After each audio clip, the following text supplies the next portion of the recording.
Hello guys, welcome back to Gary Tech Interior. Na leo hapa phase 1 ya wiring.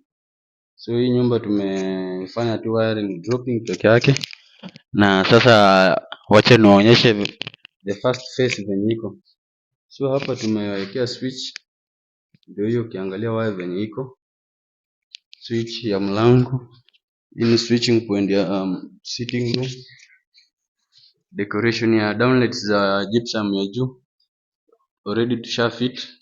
Ndio hiyo imebaki wall brackets, 4 wall brackets hizo, imebaki TV stand na ikabaki centerpiece chandalia. Ukiangalia already tusha fit sockets 1 2. Hapa kuna venye imebaki, kuna blockage imebaki but tuta sort it out kesho. Dining ndio hiyo already tumeweka, inaitwaje, tushaweka hizo downlights zenye naona hiyo.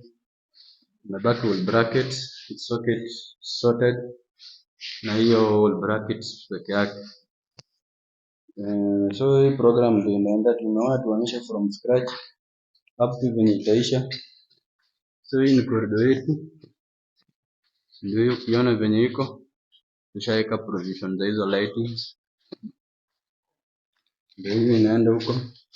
So hapa kuna centerpiece tutaifungulia hapo, hiyo ndio nini yetu venye iko.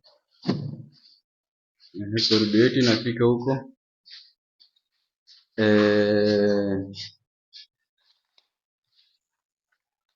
Hii ndio switching point yetu ya hapa na choo.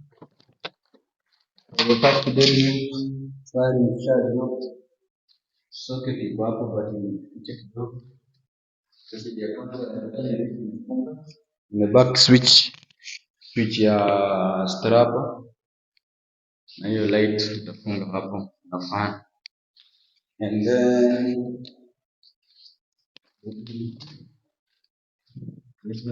hapa kuna strap ya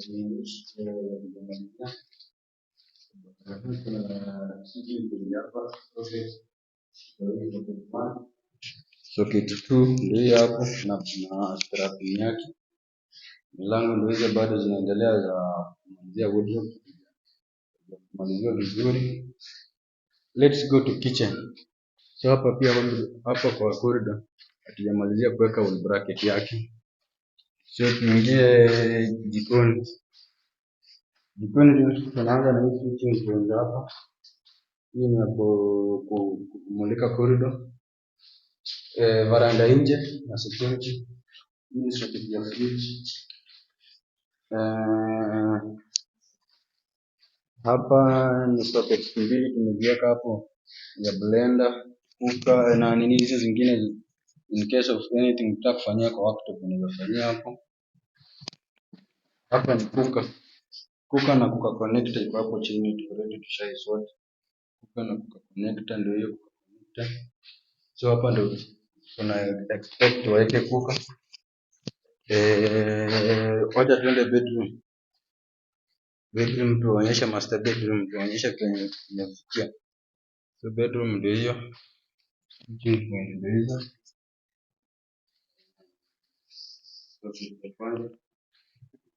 Ndio hiyo wall bracket bado ni 4 wall bracket. Ingine ndio hiyo hapo, kingine ndio yako, kingine kako pale. So pia ukiangalia tushaweka point za lighting za downlights ndio hizo tushaziweka. Imebaki tu chandalia pia kuweka hapo na snake light. Hapa ni strapping socket chini na DP switch ya in case wakiweka AC hapo. Mali ya AC, pointing za AC ndio hizo tushamwekea hapo juu. Outlet ya copper tubes na mali ya pointing ya wire. Socket ya kwanza, socket ya pili pia ndio huko. Unaona za tumia hapa kama kwa iron hii. Hapa ni switching point kwenda kwa choo. Inaitwa aje, wardrobe zetu ndio hizo ziko kumalizika, imebaki hapo ataweka kioo. So hii ni first phase 2, day 1 ya kazi venye imefanyika. So assuming each and every day tutakuwa tunawapea kazi imeenda so far na landing is basically inaendelea za kitchen low level na high level. Hizi mbao zimebaki MDF board zimebaki, and then na pia rangi haijaisha, tutamaliza alafu ndio wakuja wamalizie hapa kati, ndio walikuwa wanatumia kukata hapo. So guys, as you kama umeona kupitia hapo, unaweza subscribe kama this content is positive, unaichukulia kama kitu inakuelimisha. So thank you.